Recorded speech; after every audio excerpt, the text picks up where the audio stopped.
Birinci zannet şpric'i, pinsek, 20 şpric,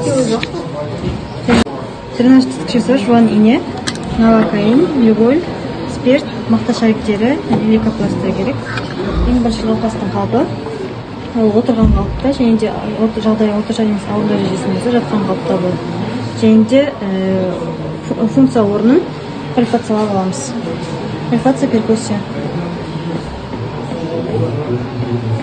Және де жасайтын пальпация орнын 2 рет аумақты спиртпен және де 2 рет люголь ерітіндісімен өңдеп аламыз. Және де шприц арқылы новокаинмен тынысыздандырып аламыз. Ең бірінші лимон қабықшасы күземіз теріге, тері астына, бұлшықетке және плевралды қабықшаға.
Bizim tablası